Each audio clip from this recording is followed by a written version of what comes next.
In 2001, Ridley Scott released a film called Black Hawk Down. It won 2 Academy Awards. It made $172 million worldwide. Veterans who saw it described the noise, the chaos, and the terror of the battle with a kind of stunned recognition that Hollywood almost never earns. It is one of the most viscerally honest combat films ever made. And it got the most important parts of the story wrong. Not the firefights, not the courage of the soldiers on the ground, which was extraordinary and which the film captures with genuine power. What the film got wrong was everything surrounding those firefights.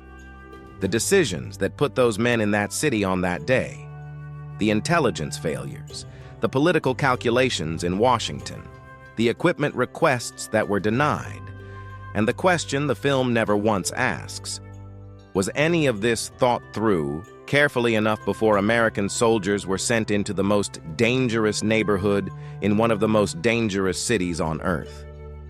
Today, we are going to answer that question.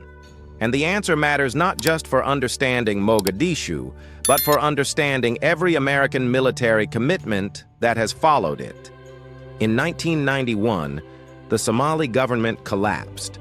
What followed was not a new government, but the complete disintegration of the state. Rival militias seized territory. Infrastructure failed. Famine spread. By 1992, up to 500,000 Somalis had died of starvation and famine-related disease. Television images of starving children generated enormous public pressure in the United States, and in December of 1992, President George H.W. Bush authorized a military humanitarian mission to protect food aid deliveries. That mission worked. American forces secured supply routes. Aid reached the people who needed it. The acute famine was substantially addressed within months. Then the mission changed. The United Nations, with American support, decided that lasting stability required dismantling the warlords whose factional fighting had caused the famine. The most powerful of those warlords was Mohammed Farah Aidid, who controlled much of Mogadishu. The new mission was no longer about delivering food. It was about neutralizing Aidid and building a functioning government in a country that had not had one for 2 years. An elite task force ranger, built around Delta Force operators and Army Rangers, was deployed specifically to capture Aidid's senior leadership. American forces were now in a direct confrontation with a warlord who controlled thousands of armed fighters who knew every alley, every rooftop, and every building in the city they were defending. The movie begins here. What the movie does not show is whether this escalation was wise, whether the resources matched the mission, and whether anyone in Washington had a clear idea of what success actually looked like. The mission on October 3, 1993, was a daylight raid into the Bakara Market district of Mogadishu, the most densely populated and most heavily armed area of the city. The target was a meeting of Aidid's senior advisors. The intelligence was correct. The meeting was happening. What the intelligence did not account for was how thoroughly Aidid had prepared for exactly this kind of raid. He had watched American tactics for months. His forces had distributed weapons throughout the district. RPG teams were pre-positioned in buildings across the area. Networks of fighters were ready to converge on any American ground position within minutes of an alert. The raid went right until it went catastrophically wrong. Delta Force operators and Rangers, fast-roped from helicopters, reached the target building and captured 24 of Aidid's senior figures. The core objective was accomplished. Then the first Black Hawk was hit. Super 6-1, piloted by Chief Warrant Officer Cliff Wolcott, took an RPG strike and went down in the streets below. Minutes later, Super 6-4, piloted by Chief Warrant Officer Michael Durant, was also struck and crashed approximately a mile away in a different part of the city. American doctrine is absolute on one point. You do not leave people behind.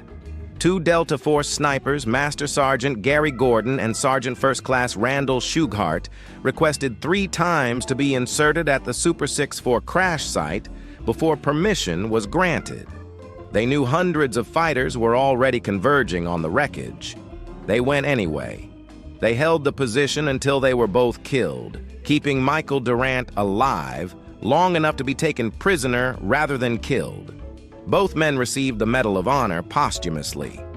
The film shows this. The film honors this correctly. What the film does not show is what comes directly before it. In the weeks before the battle, the American commander in Somalia, General Thomas Montgomery, formally requested reinforcements. He asked for 4 Abrams tanks and 14 Bradley fighting vehicles.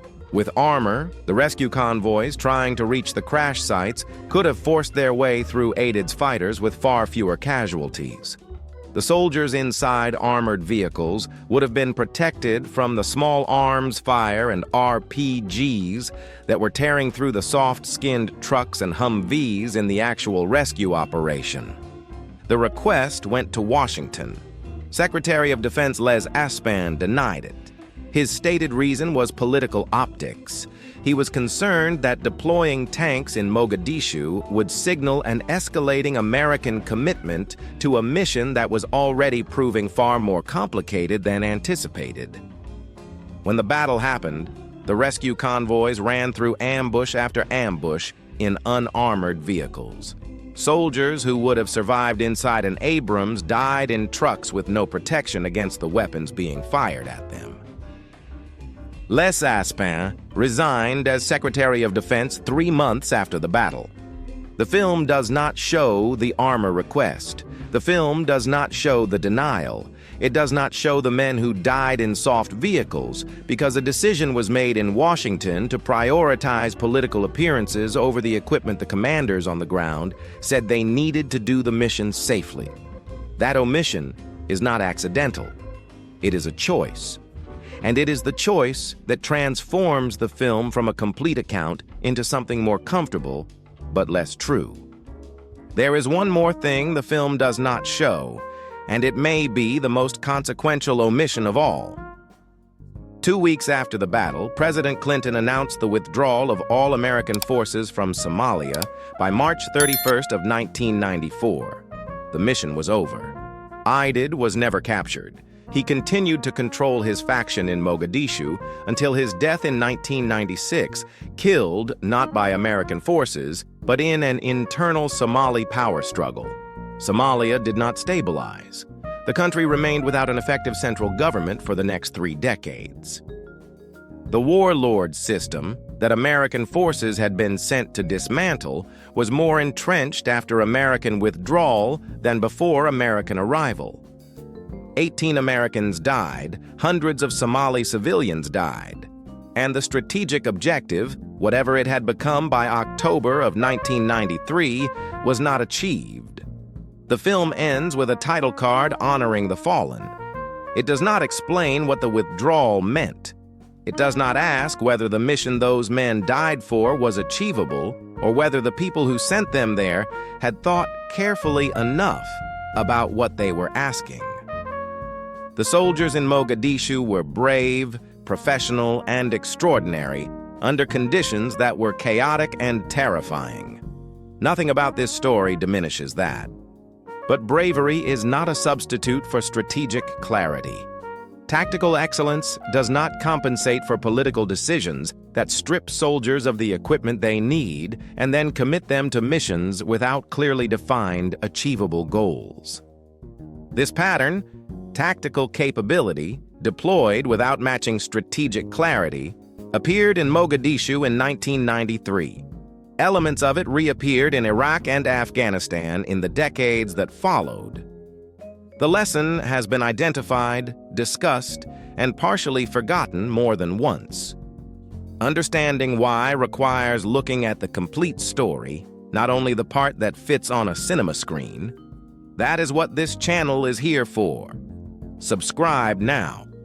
The next video goes inside America's Special Operations Forces and separates what their training actually looks like from what Hollywood has spent 30 years telling you it looks like. Leave a comment. Did Black Hawk Down change how you thought about American military commitments, or did you already know the full story? Tell me below.